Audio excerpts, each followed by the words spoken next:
época chegou a me dizer assim: Roberto, eu vou me dedicar mais à arte porque ainda vai sobrar alguma coisa, porque tudo que eu estou fazendo está sendo demolido. Então a arquitetura não adianta eu continuar, porque nada vai ficar em pé. E se eu trabalhar e pintar e desenhar, talvez sobre alguma coisa lá na frente. As casas foram destruídas. Eu tenho uma aqui nessa Avenida Virgílio Távora, mas não dá mais nem para ver o muro muito alto. É que o muro alto, uma esquina, não é? É. Aquela casa foi detalhada por Delberg e eu. Foi? Foi. Era do Dr. Vander Piazzoli, entendeu? Mas a maioria foi destruída, foram substituídas aí. Como também a dos arquitetos da época, né? Muitas. As nossas, depois que se formamos, grande 80% já foram, esses prédios já tomaram o lugar delas aí. Todos os projetos das casas pernambucanas, quem fazia era o papai, né? Seu Edson, que é uma pessoa conhecidíssima, Edson Queiroz, já falecido também, era um grande amigo dele e sempre teve muitos trabalhos com ele. Ele fez quase tudo que o Grupo Queiroz fez no período em que seu Edson era vivo, antes do falecimento do seu Edson. Então ele fez a Gás Butano, que era a central do grupo, ele fez a Unifor, que é a escola, a Universidade de Fortaleza, né? Ele fez a Casa dos Herdeiros, todas, que são casas fantásticas, inteiras ainda. O papai nunca bebeu, nunca fumou, nunca, nem cerveja. Não entendi, tinha pressão alta. E não sei nem de quê, porque o cara que era calmo, quieto. Não era muito armado de querer estar bonitinho no fashion, né? Ele era sempre o mesmo tipo de camisa, mesmo calça jeans, sapatinho mais básico e uma bolsa tiracolo, carregando quadros, lápis, coisa de mídia. Tudo ele tinha, sempre com uma bolsa tiracolo, cabelo grande e pronto. A elite que morava na Carecanga começou a mudar para Aldeota. Como nessa transição, aí o meu pai era a pessoa que fazia as casas. Ele era muito bem recebido no meio, digamos assim, social. Não é que ele aproveitasse isso e usasse muito, mas ele era muito, tinha essa grife dele com relação aos interiores, por exemplo. Quem era o público dele aqui em Natal, hein, seu Mocinho? Era toda a sociedade, os médicos, as pessoas, os comerciantes, a classe média. E toda a associação comercial, logicamente, era conduzida a procurar os préstimos do profissional que estava em plena ascensão. Fortaleza na cidade teve essa verticalização de 79. Até 79, Fortaleza só se verticalizava no centro, só. Fortaleza é uma cidade também estranha, porque era uma cidade praiana e dava costa para o mar, não tinha beira-mar, né? Então, foi mais ou menos em 60 e 65, 66, foi que começou a fazer a Avenida Beira-Mar. Ali não tinha Avenida Beira-Mar, né? Você não tinha frente para o mar, né? Então, a valorização dos terrenos começaram a mudar. A aldeota, era tão interessante essa palavra aldeota, que começaram a criar nova aldeota, Planalto aldeota, porque tudo, aldeota era chave, né? Era promoção, morar na aldeota. Então a aldeota se multiplicou, estendeu essa aldeota toda. E começaram as residências, eu até falei para você, né, que residências de pessoas de classe média que tinham alguns recursos, tinham financiamentos, postos liberais, né?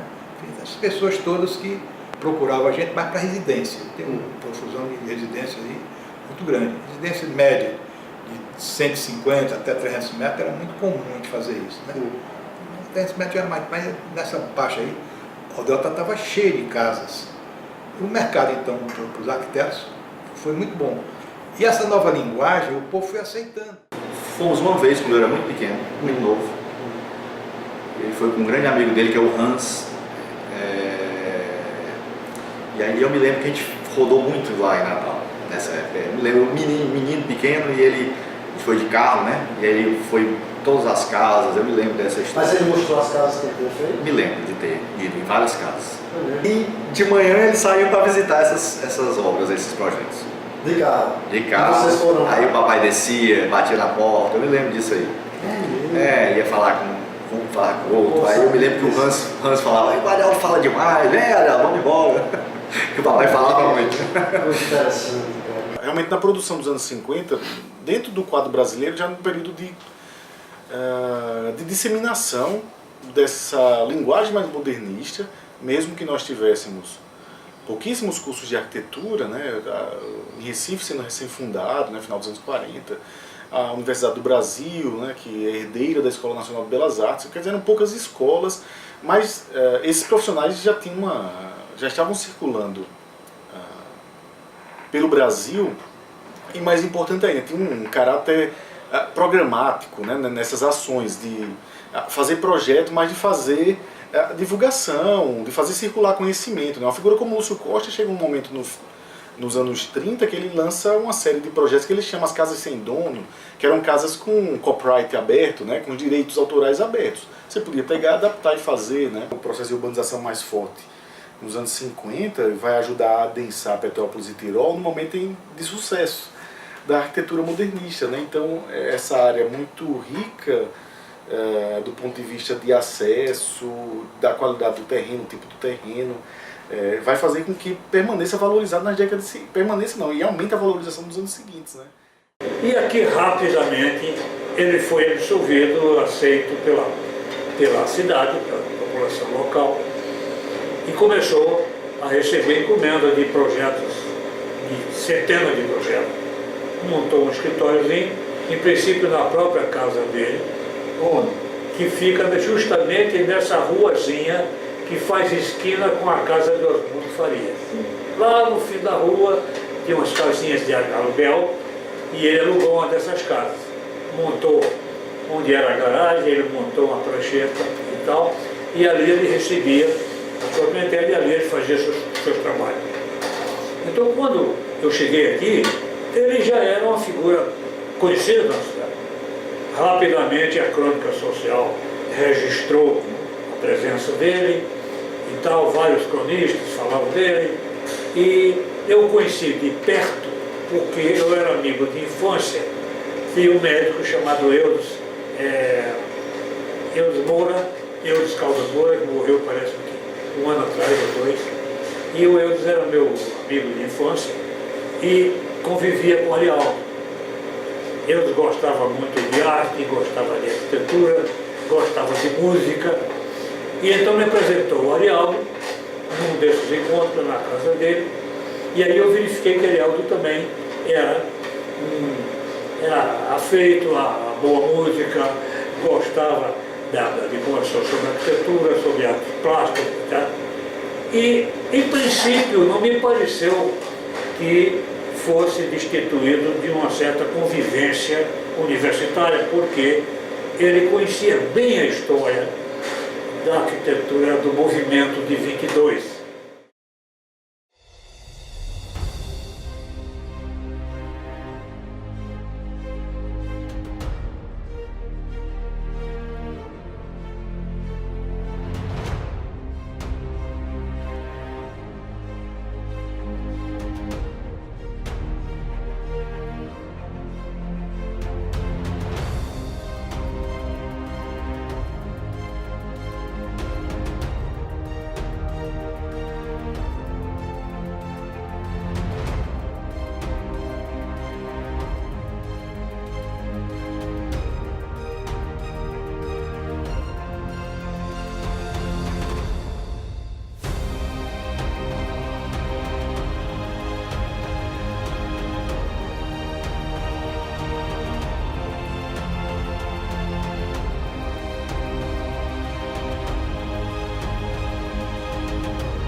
Então a reforma que eu fiz foi isso aqui, ó. Esse espaço era o quê?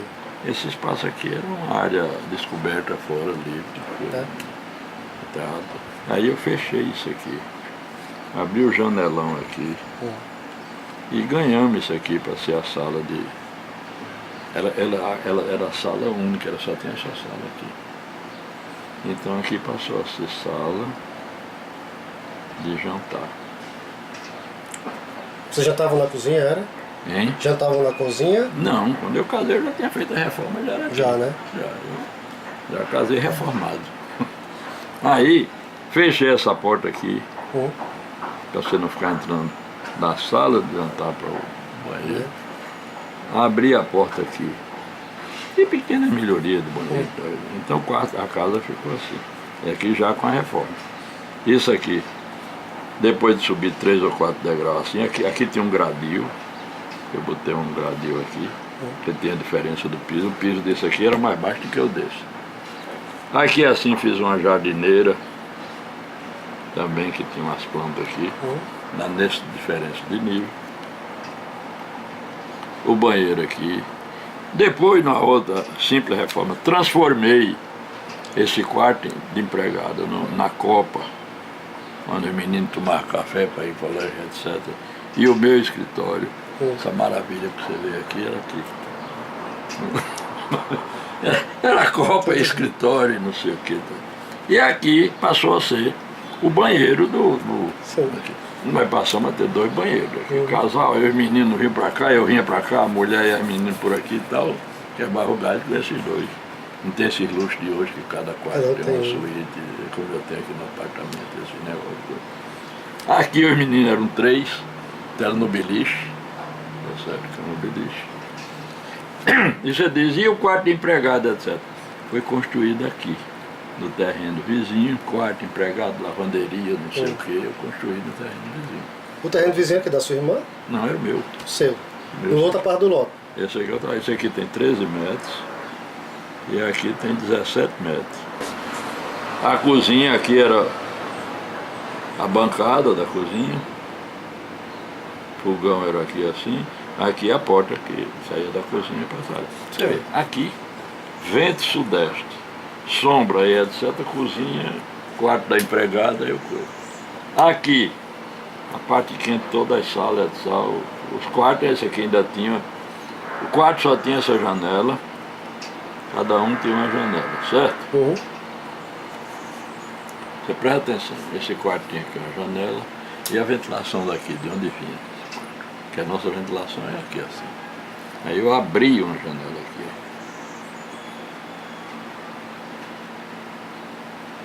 Para ventilar o quarto. Circular. Esse aqui ficou isolado, ainda era o guarda-roupa aqui bem.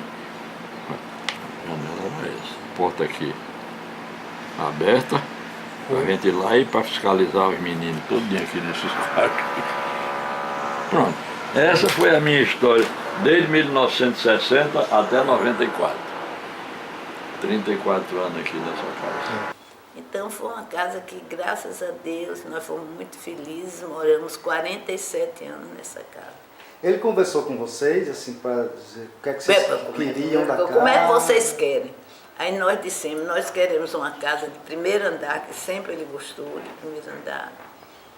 E em cima, um mínimo de 3 quartos.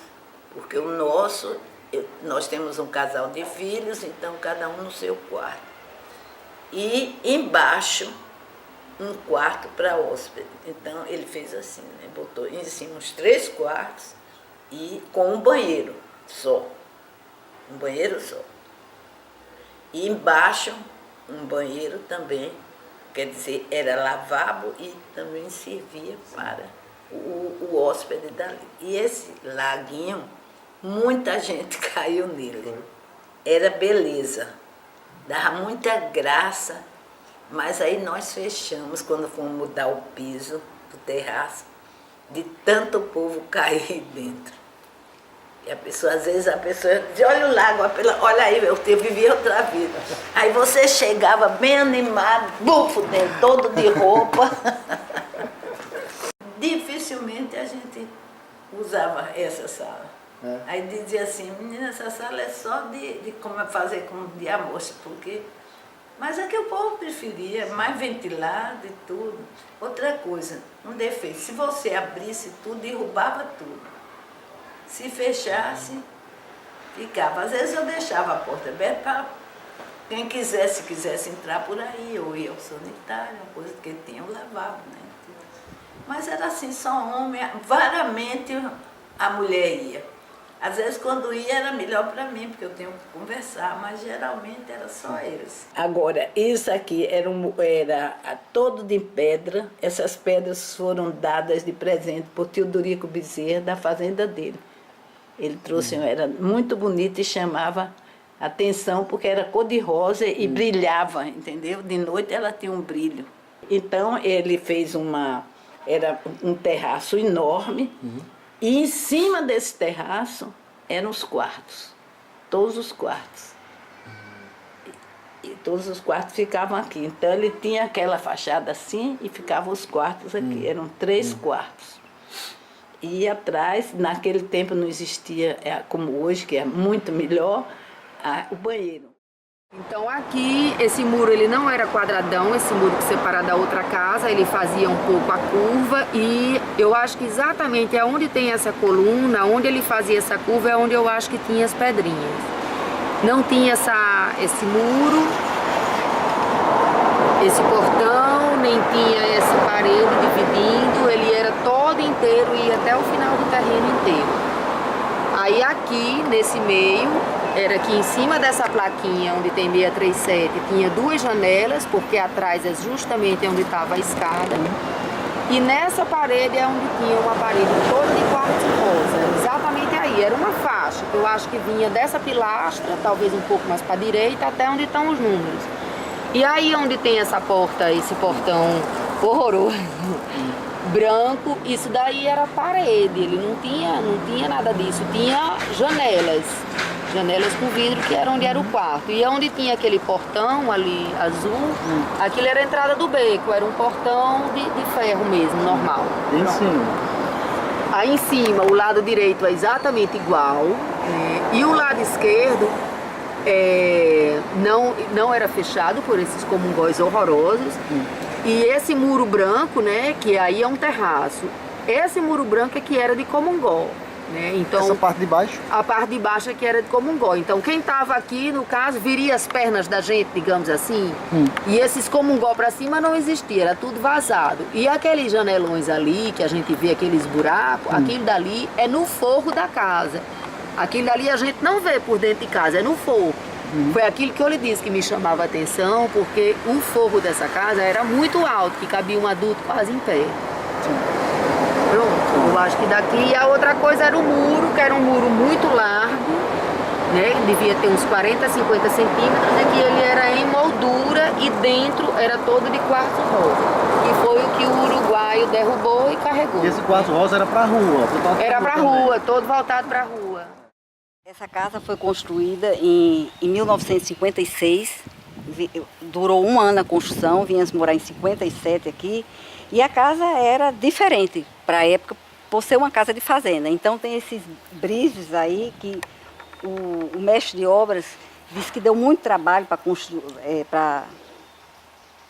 durante a construção, né, para encaixar os brizes, né, e ele sempre falava isso. Então realmente era uma coisa que chamava a atenção da casa, por ser diferente das outras casas de fazenda.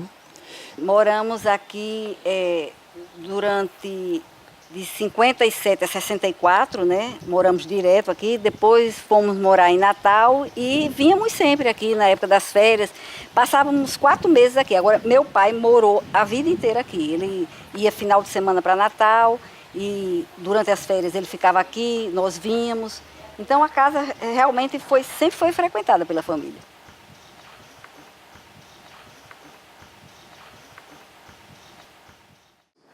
Pirapora Palace, que era um hotel de serra, que era, uma época da vida, era uma coqueluche do Ceará, né?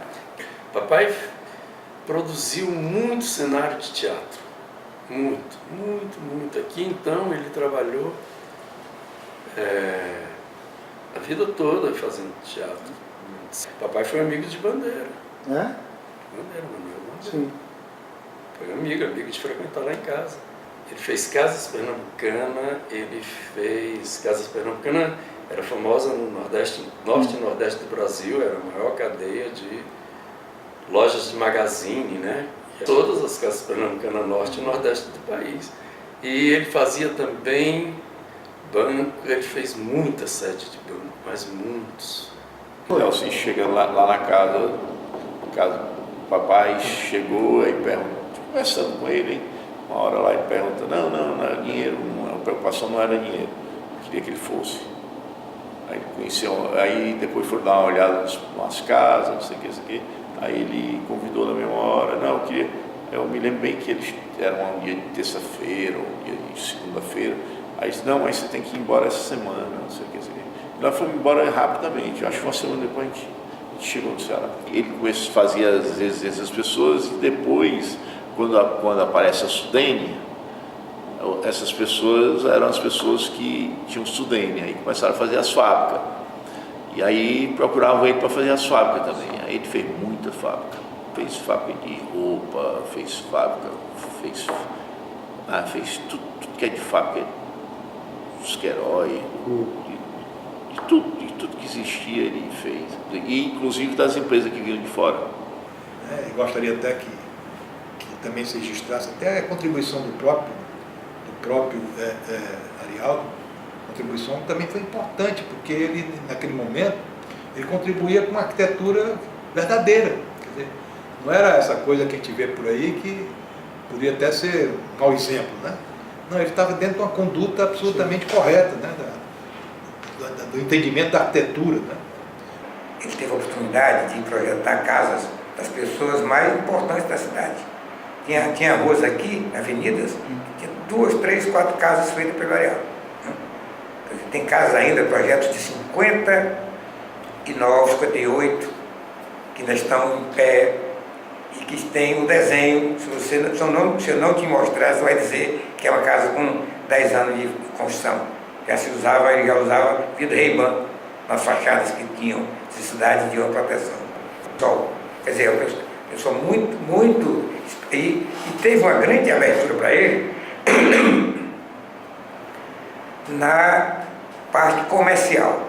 Então ele dedicou muito tempo à instalação de sedes de bancos, né? Bancos mineiros da produção, bancos de Recife, de Natal, aqui do Ceará, mineiros, né, que eu falei, bancos baianos, sabe? Quer dizer, as agências vinham para o Ceará, né? E ele, pelas referências que ele tinha, né, de amizade, chegou, por exemplo, casos em que ele pegava a casa, o terreno, bruto ainda, fazíamos errado, eu ajudava no levantamento, toda aquela parte, orientava a demolição e começava o projeto. E entregava, como é que chama hoje, Toniquei, né? Quer dizer, entregava na chave o banco funcionando. Quer dizer, ele tinha essa capacidade, essa genialidade de pegar do terreno e ele coordenando a obra. Não era, o banco não andava um engenheiro, não. Ele escolhia a pessoa aqui, o engenheiro que fosse, e terminava até um detalhezinho do nomezinho do caixa. Sabe? E as obras que eu fui tendo conhecimento dele me pareciam obras interessantes, eram obras que já obedeciam ao conceito moderno do layout de uma casa.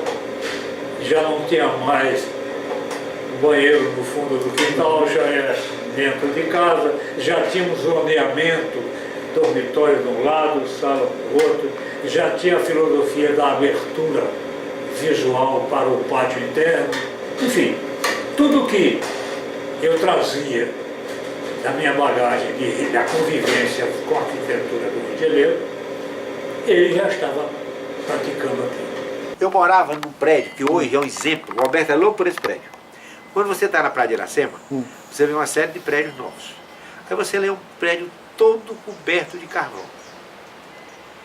Eu acredito que hoje não mora mais nem lá. Era um hotel que eu morava. Quando eu passei para a cobertura, em 1966, o Arialdo decorou toda a cobertura. Levou 6 meses. As paredes eram de pano, de mescla. Se você empurrasse, a parede caía. Sim. Viu? Ele fez um lustre que fez muito sucesso na época, que era o seguinte: no lugar de botar uma lâmpada assim, ele pegou um prato de balança, corrente ligava ao teto e ele encheu de velas acesas. Claro que o teto queimou tudo, mas valeu a pena, porque foi uma coisa bonita e diferente. Sim. O papai fez muita ambientação. O meu veio de ambientação vem dele, de fato, de aprender no exercício da vida, né? E toda a casa tinha sempre muitos detalhes que onde eu podia ajudá-lo muito, né? Eu tinha muita habilidade, gostava, produzia, trabalhava, tinha oficina, tinha tudo. E depois eu montei um negócio de móveis, e onde eu desenhei móvel a vida toda, e era um dos fornecedores de móvel para a ambientação dele, para a necessidade dele. Ele desenhava, como te mostrei aquela planta, aquilo ele desenhava e eu desenvolvia os projetos dele, dos desenhos dele também. Aí um dia eu vi um anúncio de jornal em busca de um desenhista arquitetônico. Era no edifício de Alci, que era um edifício no centro da cidade. Por coincidência, minha mãe estava aqui, porque eu era muito independente. A minha mãe não ia comigo para as coisas que eu resolvia, mas ela quis. E nesse dia, ela ia também para o centro e fomos juntos. Eu levei meu diploma. E lá conheci o Arialdo. Era uma salinha, 2 salinhas, aliás, não, nesse tempo uma salinha, do tamanho dessa. E ele tinha uma mesa, uma prancheta logo na entrada, tinha ali um tapa-vista e umas cadeirinhas de espera. Nós esperamos um pouco, ele chamou, e nós em pé, eu e minha mãe, a prancheta dele, ele sentado ali na prancheta. Então ele mostrou um desenho que um desenhista que saiu do escritório não concluiu. E ele precisava que esse desenho fosse concluído. Eu era treinado no meu curso com tira-linhas ainda. Tira-linhas era uma coisa complicada, que você tinha um parafusinho, abria, botava tinta nanquim, apertava. Então o traço era irregular, porque quando ele secava você não conseguia a mesma gradação. Então era um desenho muito feio, muito mal acabado, né? Tira-linhas. E eu não sabia que existiam já as canetas alemães, que você desenhava com muita precisão. Quando eu vi aquele desenho, ele perguntou se eu tinha condições de concluí-lo numa semana. Aí minha mãe disse assim: mostre seu diploma. E ele falou assim: não, madame, que é aquela maneira bem carioca, não, madame, não precisa mostrar o diploma, quero saber se o menino faz ou não isso aqui em uma semana. Aí eu disse: não, eu não tenho condição, eu não tenho ainda treino bastante para fazer esse padrão de desenho, principalmente em uma semana. Aí ele enrolou o desenho, agradeceu, mas eu vi que nas 2 pranchetas que tinham lá tinha um desenhista antigo no fundo e tinha um menino de uma sala vizinha minha do liceu, que eu conhecia. Olhou para mim, a gente se cumprimentou assim, mas nós não éramos amigos, a gente se conhecia de vista. Aí fui embora.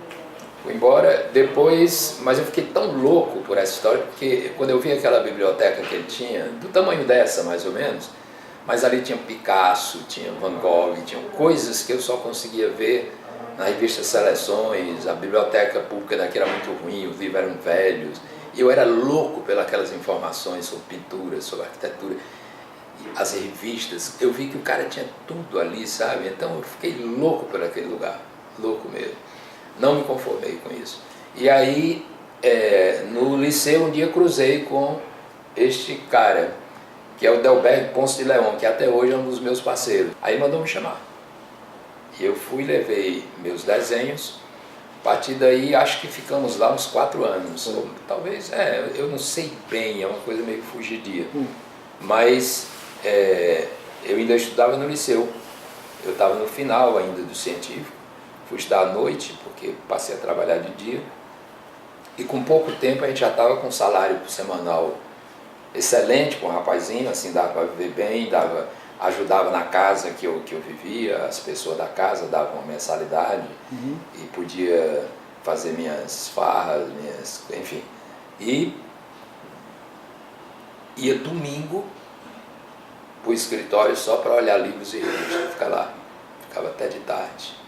Passamos a ser os 3, os outros desenhistas saíram, ficamos praticamente nós 3, e a gente fazia tudo. Eu fazia que era isso só ele fazia no começo, que era as apresentações de coisas. Às vezes ele fazia muito interiores também, fazia residência e fazia interiores. Então essa parte de interiores, normalmente ele tinha um desenho, digamos assim, como é que eu digo isso? Não é que fosse um desenho fora do comum, mas era um desenho pragmático muito eficiente. Ele com rapidez ele apresentava um projeto, ele tinha muita capacidade, muita bossa, se dizia na época. E quando eu comecei a entrar nisso, que ele foi me transferindo, o que era bacana dele é isso, que é uma coisa que eu me considero com um grande defeito que eu tenho dificuldade de transferir assim, tarefa para os outros. Ele não, ele comigo foi muito bacana, ele percebeu e ele foi empurrando coisa para fazer, ele elogiava, pô, garoto, tá arrasando, tal, não sei o que, e dali eu passei a ser o apresentador dos projetos do escritório dele. Ele já não fazia, ele ia para as obras, entendeu? E o Delberg era o grande detalhista, que também transferiu para mim um pouco do que ele ia descobrindo e nós juntos passamos a apoiá-lo no escritório de maneira que ele ficava livre ele nos permitia às vezes até sugerir saídas para o projeto, aí ele melhorava. A gente tinha dúvidas sobre uma coisa, eu me recordo uma vez, ele pegou um livro de estrutura, de concreto, e me explicou como era que calculava. Ele calculava às vezes vigas simples, ele mesmo calculava. Até a gente descobrir que era uma pessoa de formação de nível médio. Nosso desenho hoje, eles ficam arquivados no computador. O que é de papel, às vezes se fotografa, escaneia, guarda, mas os desenhos mesmo que operam, eles ficam guardados num arquivo de computador. E eu pratico isso com o meu auxiliar até hoje. Digo, olha, eu queria aquele mapa daquele projeto, do plano regional, não sei de onde, ele tinha isso. Ele olhava assim, disse, olha na pasta não sei aonde, tem um projeto tal que tem um detalhe da janela, você procura lá, só que você modifica, a veneziana, em vez de fazer com tanto, você faz com tanto e tal, você pegava e era tudo o que ele disse. Então ele era muito organizado. E ele tinha uma coisa muito bacana que eu e Delberg tivemos o privilégio de herdar, sabe? E até hoje é uma coisa que eu percebo que os escritórios fazem pouco e quase não precisam fazer, porque hoje a arquitetura, principalmente quando ela tem um padrão econômico mais elevado, de custo mais elevado e tal, há muitos serviços complementares que, digamos, uma fachada dessa de cortina de vidro, já não é o arquiteto que detalha, ele escolhe e tal, mas a firma detalha tudo, etc. Mas naquela época não. A gente detalhava tudo. Eu cheguei a detalhar no escritório dele uma fachada toda de veneziana, de peroba, que é uma coisa majestosa, né? E ele ajudava, ensinava, e nós aprendemos a fazer aquilo. Se eu fosse detalhar hoje uma veneziana de peroba, eu sei como é que se faz. Sim. Entendeu? E isso tudo nós aprendemos com ele era muito organizado nisso aí. Ele sabia detalhar muito bem, que era uma coisa pouco usual no Ceará naquela época. Tinha alguns desenhistas que faziam mais velhos, mas não era uma coisa muito comum. Ele fazia com a gente uns testes de educação do olho, né? Assim, vocês viram o filme de ontem no São Luís? Vimos. Como era que desenha aquela estante que tinha na sala do cara, vê se você lembra. Entendeu? Ele gostava muito desse tipo de exercício. Fazia informal, mas provocava. Provocava. Provocava com a gente, sabe? Essa coisa de dizer, quantos metros você acha que tem aquilo ali? Tá louco, cara, isso tem 2,5. Não, tem nada, pode medir e tal. Ele provocava a gente com exercícios de educação do olho. Entendeu? Que é uma coisa fundamental para um arquiteto. A possibilidade de fazer essas venezianas, que é uma coisa que acabou, agora é tudo de vidro, desse tipo. Não tinha ar-condicionado nessa época, então era um tipo de esquadria, janela, um tipo de janela que você fazia todo de madeirinha, que regulava, chamada persiana, né? Nesse formato. Ele detalhava isso muito bem, sabe? Ele ia na serraria, ele trazia aquelas secções para a gente ver, sabe? Ele mandava a gente na serraria olhar as peças lá que davam origem a isso, para poder compreender. Ele tinha muito interesse nessas coisas. Ele tinha noções de capturação de ventilação, de aquecimento, de tiragem de ar. Essas coisas ele trabalhava razoavelmente bem, dominava com uma certa perícias. Esse amigo tinha um irmão que trabalhava já no escritório do Arialdo, ele disse, olha, meu irmão quer me levar para lá, mas eu não tenho habilidade, se tu quiser ir para lá, eu vou pagar quanto? Ele disse, não, tu vai ganhar dinheiro. Eu digo, ganhar dinheiro? Coisa que eu nunca tinha visto na minha vida. Aí fui realmente, me deu o endereço, e eu fui pela primeira vez, assim, com as roupinhas mesmo suburbanas, mas com a intenção de ver um escritório, né? E eu fiquei naquela coisa de pé de prancheta, olhando como é que se movimentava, aquela régua T, aquela coisa, aquela plástico verde, né, cobrindo a prancheta, aquela coisa de fazer, aquela lixinha, e olhando aquilo ali, para mim era uma coisa sensacional. Uma semana, todo dia eu ia, pode vir, tá. Até que eu tive autorização para pegar o prancheto, uma lapiseira e começar a fazer a ponta, que eu pensava que a ponta era chata. A fazer a ponta redondinha, tal. Isso para mim foi assim, uma nova era da vida. Até eu disse para o filho dele, eu disse, olha, foi para mim, o mundo começou ali. Porque até então eu era caseiro, colégio, escola, família, tio, amigo de peladas ali, né, de brincadeira e tal. Mas aquilo ali, eu ia para o liceu, de manhã, fardado, de túnica, voltava de tarde para o escritório do Arialdo. Às vezes eu ficava eles iam embora e eu ficava a olhar pela quantidade de informação que tinha, os projetos, as revistas. Eu fiquei muito encantado e pedia para ficar a porta aberta e vamos poder sair.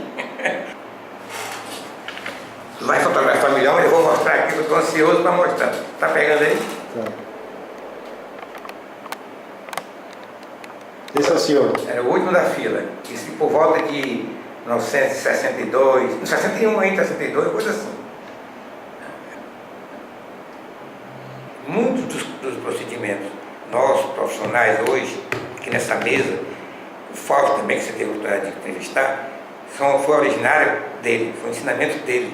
Nossa postura hoje ainda é muito em cima daquela coisa, daquela pessoa que, né, a gente, 16 anos, 2 jovens, né, teve a oportunidade de alcançar o acesso ao trabalho dele. Passamos a trabalhar juntos desde 80, porque eu faria ambientes do nosso projeto, entendeu? Sim. Então, por exemplo, nós fazíamos um projeto, da edificação, serviço comercial, o que fosse, e ele ia participar como o ambientador, arquitetos anteriores, do hall, do foyer, dos corredores, das áreas comuns. Ele estava, como se colocava na posição assim, muito profissional, né? Isso para nós que se viu no espelho. É um profissional, então, vai lá fazer para aquela pessoa o melhor que pudesse. Sim. Quer dizer, não era fazer um desenho assim, não, sabe? É aquela coisa de, sabe, brigar com um banheiro, uma coisa assim, discutir uma escada, quer dizer, uma pessoa que tinha o senso assim, de responsabilidade com uma arquitetura muito grande. A característica do escritório do Arialdo era diferente dos demais. Foi isso que nos deu chance, a mim e o meu parceiro Fausto, de se destacar no mercado, né? Porque nós éramos chamados detalhistas. Tá? Uma obra que ia ser, né, executada, antigamente você fazia uma planta 1 para 50, né? Escrevia esquadria, forro. Lá não, nós detalhávamos tudo. A fórmica, o chanfo da fórmica, como é que ia acabar aquela peça, sabe, o parafuso, a luminária, como é que, quer dizer, era um mercado que não existia aqui. É tanto que quando nós entramos para a faculdade, alguns professores nos contratavam, né? E nós nunca paramos de trabalhar eu fora, para detalhar todas as esquadrias da casa, os armários, o mobiliário da cozinha, os banheiros, não é? Quer dizer, fora essas peças industrializadas, essas peças fixas da casa, nós especializamos nisso. Eu mesmo, todo o meu trabalho de arte inicial era tudo encaminhado por ele. Que trabalhos eram?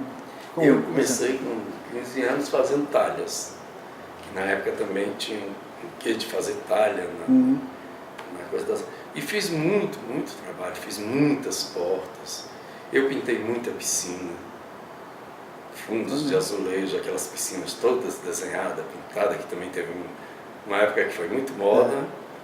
E eu pintei inúmeras piscinas, pintei cozinhas que tinham detalhes, de azulejos queimados. Isso tudo eu fiz muito. entre os 15 e os 22 anos, mais ou menos,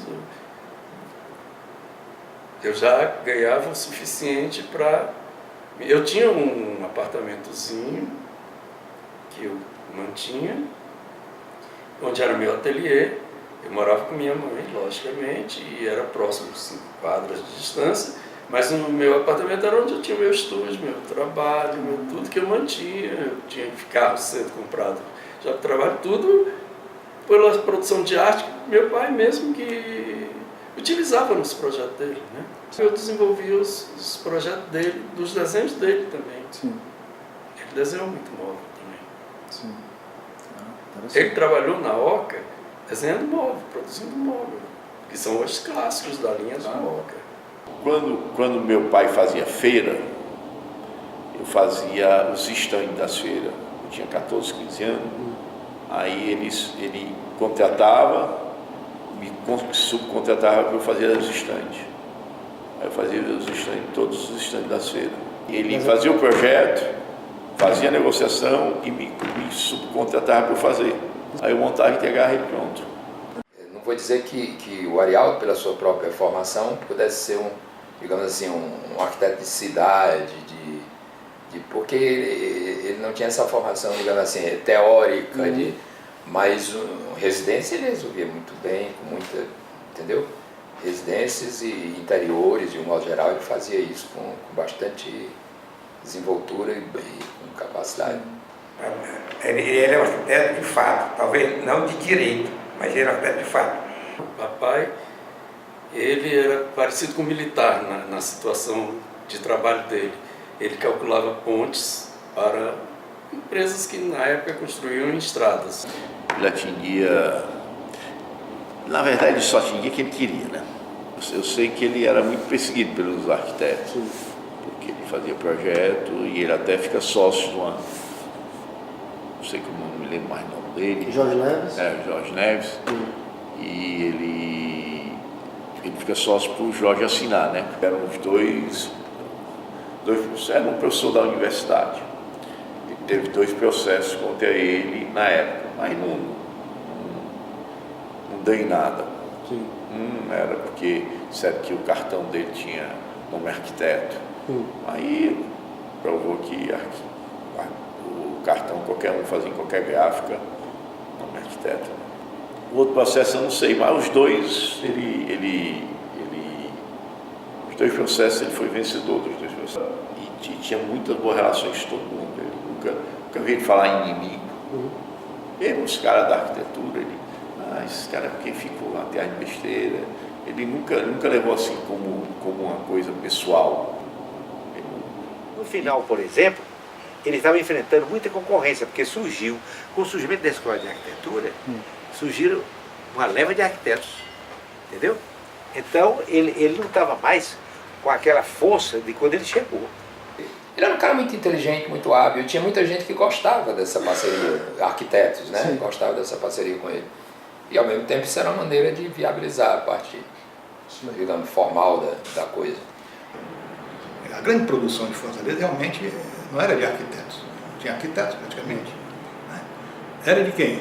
Ou dos escritórios de construção, das construtoras que tinham seus práticos, né?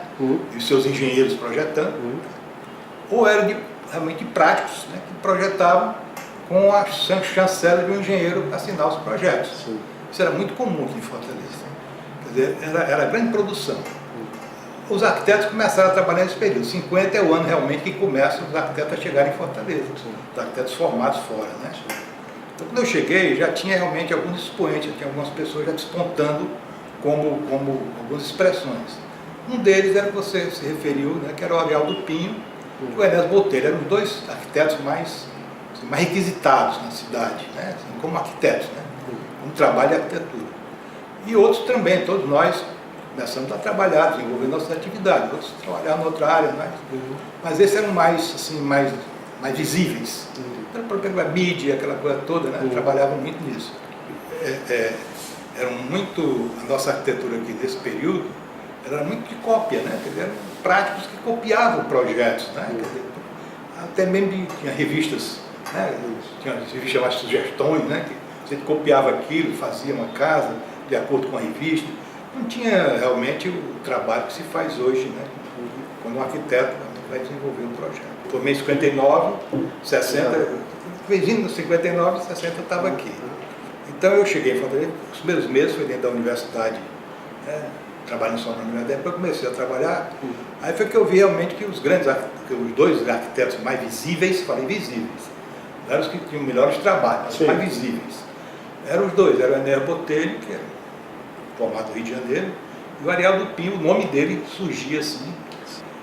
A primeira vez que realmente eu vi o trabalho dele foi quando eu participei de um concurso de uma loja no centro de Fortaleza, 60 e pouco, 60, logo comecei quando eu cheguei.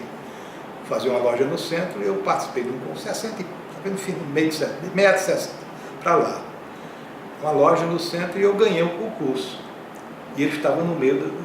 Eu não vi ainda, porque foi julgado, eu ganhei o concurso, então eu ganhei esse concurso dele. Eu fiquei satisfeito, bom, porque todos esses arquitetos participaram e eu ganhei. Eu digo, opa, coisa boa, estou chegando, estou ganhando. Aí começou, inclusive, meu nome a ser projetado em função das minhas atuações também, algumas casas que eu comecei a fazer e tudo. Foi bem, então essa foi a primeira vez. A única vez que eu tive com o Arialdo foi numa reunião no Banco do Nordeste, por ocasião de uma reunião que fizeram no banco para discutir um provável concurso que seria feito de projeto de arquitetura. Não sei se é para uma cidade ou para Fortaleza, um projeto que ia ter. Então eu queria discutir como é que podia fazer aquilo, qual era o sistema, se era um sistema patrocinado pelo IAB, se era um sistema de convite, enfim, aquela coisa que se queria fazer. E a última coisa que eu vi foi realmente depois o problema dele, quando surgiu o problema do exercício profissional. Isso que é uma coisa que eu sei. Sei realmente que ele fez muita coisa interessante, um homem de talento, né? De boa, vamos dizer assim, se manifestar muito bem, né? A respeito da própria profissão, né? As conversas que eu via falar, né? Então era uma pessoa realmente interessante. Eu não sei por que realmente não utilizou o sistema que os outros fizeram, né? Quer dizer, se acobertar, né, de pessoas qualificadas para regularizar a sua situação profissional. Quando a cidade não tinha profissionais, os práticos podiam ir para o CREA, não aqui em Fortaleza, que o CREA naquela época era regional, né? Era Recife, é? Recife. Você ia para Recife e fazia espécie de uma prova de ordem. Você fazia um projeto que lá, se você passasse naquilo, você recebia um tipo de arquiteto licenciado. Você era licenciado para fazer arquitetura até tal dimensão. O Van Brita que pertencia ao CREA, foi até presidente do CREA e tal. E ele foi a Natal, uma reunião lá do CREA, e lá encontrou o pessoal, sabendo que ele estava aqui, como é que ele estava e tal. Então, está lá e tal. Ele disse, olha, tem um lugar. Passaram por ele um processo. Isso foi o que ele trouxe aqui para nós aqui, foi a informação. Quem trouxe foi esse nosso colega. Trouxe e mostrou para o CREA daqui. E aqui formatou-se um processo, né? Mesmo sistema, né? De exercício profissional ilegal, quer dizer, sem qualificação. Não, a cidade toda comentou, né? O meio profissional todo ficou perplexo, né? Porque é uma coisa de perplexidade. Você de repente tem uma pessoa que se dizia arquiteto que não é. A sociedade toda, você pegar a coluna social dessa época, só fala nele como arquiteto, né? Os clientes, placa de obra. Né? Tudo isso foi documentado, né? E houve esse momento, isso eu me lembro porque estava presente na reunião, não CREA, nem na IAB. Reunião entre colegas, que o Ivan era colega da escola, a gente conversando, ele trazia preocupado essa coisa, porque ele tinha que dar entrada num processo aqui, que todo mundo ficou perplexo. Não foi reunião, não era reunião, era conversa. Uma conversa. Enquanto ele trazia o documento e mostrou pra gente, olha, vou dar entrada nisso, aqui no CREA. Colega de conversando num ambiente informal. Não era reunião. Não foi tratou em AB. Sim. Mas ele tratou o documento lá do CREA de Natal? Ele trazia algumas cópias, porque ele trazia, eu me lembro que ele tinha cópia de placa de obra, tinha cópia de cartão de visita e tinha cópia de papel ofício. Aquela década de 60 é uma coisa, né? 58 não tinha ninguém praticamente. 60, né? Mas quando chegou as primeiras turmas da faculdade saindo, aí, quando foi engrossando, aí a partir de 70, aí foi modificando a visão, né? Um detalhe curioso, naquela época de 50, os projetos muito bons deles e as obras muito boas de um advogado. Eles dois trabalhavam juntos. Era o Arial e o Dr. Pascoal Montenegro, que era um advogado, mas que tinha uma equipe muito boa de construção, sabe? Então, os milionários confiavam nesses dois.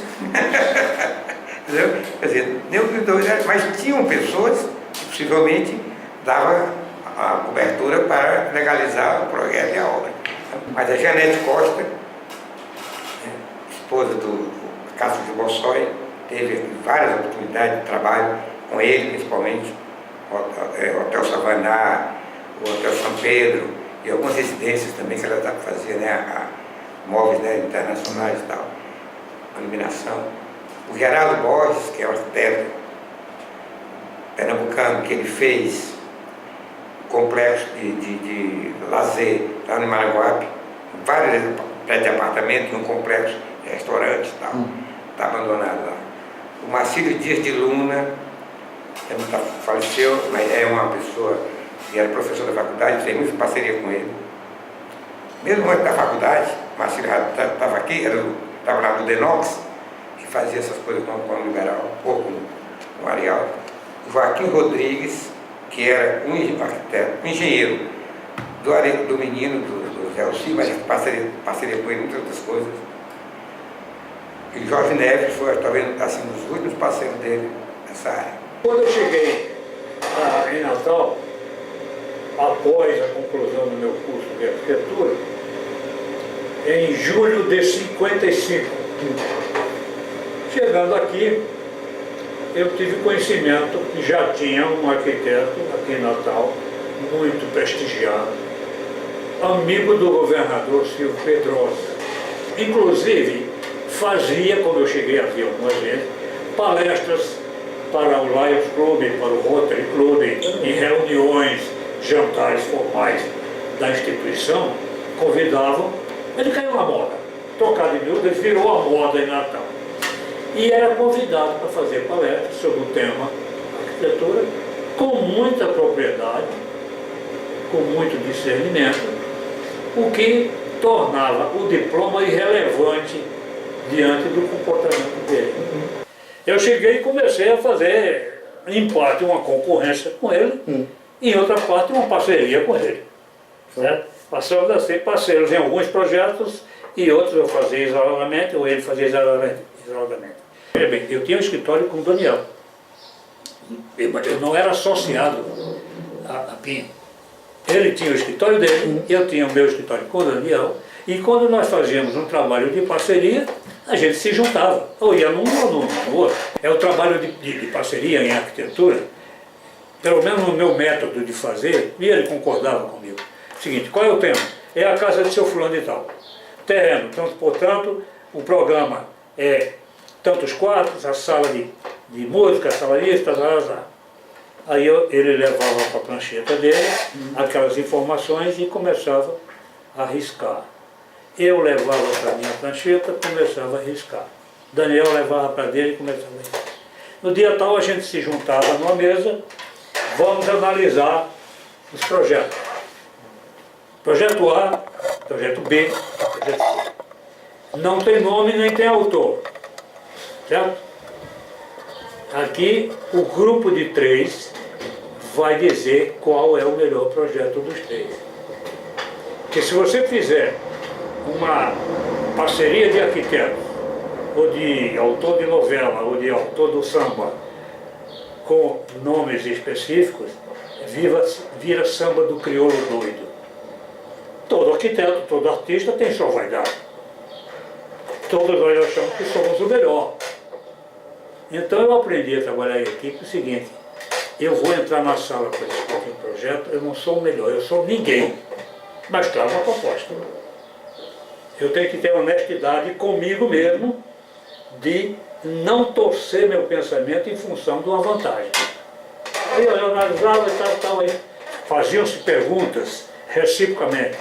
E essa sala, essa posição da sala não podia voltar para pegar o nascente em vez de ficar no poente. O sol vai queimar justamente onde tem a cabeceira da cama, onde a parede esquenta com o sol, aí muda e tal. Isso em grupo. E tirava-se uma conferência. Para no fim chegar-se à conclusão que o melhor projeto básico dos três era o B. Esquece o resto. Vamos pegar o que tem de bom no A e no C e tentar encaixar no B. Então não tinha autor, tinha autores. Você tem uma tradição de alijamento da literatura e do registro das pessoas que não são formalmente reconhecidas pela corporação profissional. Isso é uma tradição no Brasil muito grande, mas não só no Brasil, inclusive. Então, assim como o Brasil, a produção brasileira é alijada internacionalmente, você tem no Brasil também o alijamento de figuras que não são conhecidas, formalmente reconhecidas como habilitadas para exercer a profissão, e que, no entanto, deram uma contribuição significativa. Me parece que a nossa obrigação é tentar entender a contribuição da arquitetura de fato que é feita por esses profissionais, por esses produtores do espaço. Vamos chamar de produtores do espaço de uma forma mais geral, porque isso é amplo, geral e restrito, como é a maneira que eu defendo que a gente deve examinar a arquitetura. Mas a gente tem que se dar conta de que a produção formal é uma minoria no Brasil, e não só no Brasil. No Brasil estima-se que é irregular a produção edilícia de 80% do estoque construído no país. 80% está fora da legalidade e da regularidade. Assim como 80%, cerca de 80% também, é autofinanciado, fora do mercado, né, por recursos próprios. Eu citei exemplos de pessoas que constroem com recursos próprios sua casa, sem entrar no mercado formal, nem em financiamentos de planos governamentais. Então, repara, 80% do estoque construído é informal, é considerado irregular. Né? Dentro desses 20%, aí você ainda tem uma quantidade enorme de projetos que são projetos de engenheiros, porque são habilitados profissionalmente para assinar projetos também, assim como de arquitetos ou de mestres de obras que têm a assinatura de um profissional qualificado. Não vamos tapar o sol com a peneira também. Né? Você tem uma quantidade enorme de edifícios que são desenhados por, enfim, projetistas que são assinados formalmente. Alguns de qualidade, outros nem tanto. Enfim, assim como no campo da corporação profissional, você tem projetos de qualidade e outros nem tanto. Mas para a gente centrar na figura do Arialdo Pinho, é significativo que ele está fazendo uma leitura criativa e refinada desse conhecimento que estava circulando, já com muita difusão, com muita abrangência nos anos 50. Né? Se isso era menor, né, nos anos 30, 40, vai se tornando cada vez mais abrangente. Né? As várias revistas, as revistas acadêmicas, mas também as revistas de popularização, de vulgarização, chamam a atenção para esse tipo de linguagem. Né? É outro sentido de espaço, né? É outro sentido formal, né, que vai reconfigurando a paisagem das cidades. É importante enfatizar, isso também já foi muito reconhecido, que a arquitetura brasileira era muito boa porque a arquitetura média brasileira era muito boa. Não era porque nós tínhamos 4, 5, 6 grandes nomes de arquitetura, mas porque nós tínhamos dezenas de bons profissionais. E aí já nos anos 50 a maior parte deles formados, né? Mas tínhamos muitos bons profissionais sem formação em escolas, né? A formação se dá de outras maneiras, como a gente já falou antes. E aí que eu queria chegar nesse ponto do Arialdo Pinho, né? Ele pode não ser esse farol, é o cara que ilumina o caminho, mas ele também não é um mero repetidor, né? A obra dele, não só o projeto, a obra dele, revela um conhecimento refinado desse vocabulário novo, dessa linguagem nova, da concepção espacial nova, já em vários projetos, e mostra como esse conhecimento circulava, e mais uma vez, né, como ele lê de maneira crítica esse material ao qual ele tinha acesso, né? Ou de ver outros profissionais, ou de ver as revistas, ver livros, né? Porque ele está fazendo projetos amadurecidos antes da chegada do Moacir Gomes, por exemplo. E Moacir Gomes, obviamente, né, pela qualidade, pela própria formação dele, vai beber direto na formação da chamada Escola Carioca, né? vai trazer projetos de muito refinamento do ponto de vista de desenho, de concepção espacial, de solução formal. E o Ariel do Pinho tem acesso a isso. Tem acesso a isso assim, ele está trabalhando com um grau de refinamento que é rico antes da chegada do Moacir Gomes, né? Porque depois ele vai ter contato, né, com essas figuras, né, com os arquitetos que vão começar a chegar aqui em Natal aí na segunda metade dos anos 50 e ao longo dos anos 60. Da importância de figuras como Ariel do Pinho, como Aguinaldo Muniz, dos chamados práticos, né, porque vai se distanciando no tempo, fica parecendo que eles tiveram importância menor, têm um conhecimento menor, né? Não, eram capazes aí de criar, né, dialogar criativamente. Aí mais uma vez, aí não vai botar a história de cabeça para baixo e dizer que são faróis, não, mas apenas para chamar a atenção como essa cultura técnica revela um ambiente muito rico, no qual circulavam informações mesmo com todas as limitações da época, né? Isso já em escritório de arquitetura, mas nos diversos profissionais que estão envolvidos com o mundo da construção como um todo. E mesmo engenheiros, né? Alguns engenheiros que se meteram com construção diante da escassez de profissionais, né? Tá, essas reformas, essas readequações não respeitam nem às vezes o básico da criação, não é? Do projeto. Então assim, essa relação com o meio ambiente, com o clima, com a vizinhança, etc. Isso para de existir, né? Perde essas qualidades, quer dizer, não é que não possa haver atualização, né? As atualizações são necessárias para que o prédio continue vivo, mas as atualizações jogam fora quase todas as qualidades existentes, né? Ambientais, de textura, de composição, achata tudo, né? Com a mesma linguagem que parece que tudo vira panfleto publicitário, né? Tudo vira placa publicitária, né? Meu pai sempre foi comunista, né? Ele sempre teve ideia comunista. Ele sempre foi um cara, ele foi um dos fundadores do PT no Ceará. Ele era assim, fundador, porque ele lutava pela Maria Luísa, ele morreu antes da Maria Luísa ser eleita, que foi a primeira prefeita do país pelo PT. Foi o primeiro cargo eletivo do PT teve no país. E ele, naquela época, ele lutava muito por ela. E ele acabou morrendo antes. Mas ele não era um cara preocupado com dinheiro. Eu nunca vi ele assim, ele na ânsia por dinheiro. Ele fazia as coisas dele, vivia ali, muito reservado. O último dia de trabalho dele foi numa obra projetada por mim. Eu fiz uma casa, né, de um banqueiro aqui, na casa de veraneio, né, no Rio, e ele fez a ambientação da casa, que eu apresentei à família e tal, arquitetura interiores e tal, e foi também fazer um jardim, né? E ficou trabalhando meses nessa coisa aí, estaria lá. E no dia anterior da inauguração, vamos dizer, uma sexta-feira, se eu não me engano, ele passou o dia lá, preparando essa coisa final da casa, né, os jardins, tudo. Então mandaram me chamar no restaurante. Eu vim, entendeu? E providenciei, eu tinha uma Kombi, providenciei que a Kombi levasse ele. Veio para Calcaia, mas não quiseram ficar. Aí ele foi para Fortaleza. Sim. Era casa liquidada, não havia mais salvação. A gente sabia disso logo. Todo mundo que tem a pressão alta está sujeito a isso. Né?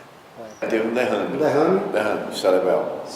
Eu fui a Maceió olhar um hotel e quando eu chego lá na recepção, aí tinha um telefonema dizendo que pelo lugar de urgente para Fortaleza. Eu cheguei, liguei, aí disse, ó, o pai teve um derrame aqui, não sei o que foi, aí isso era 4 horas da tarde. Aí eu voltei para o aeroporto, eu consegui voltar, quando cheguei 11 horas em Fortaleza, ele já tinha morrido. Já cheguei, já estava na pedra. Estava sozinho na pedra lá.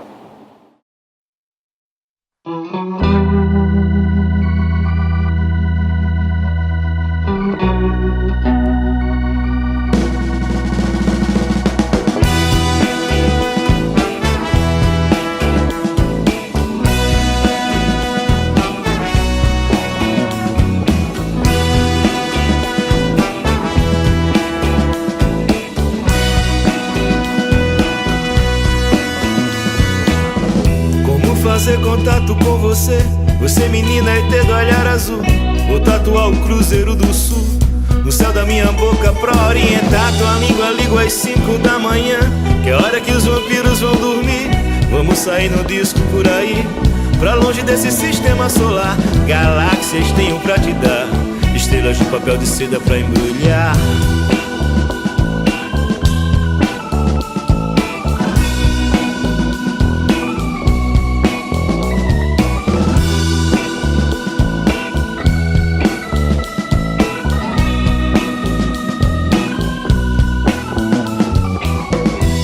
Fazer contato com você.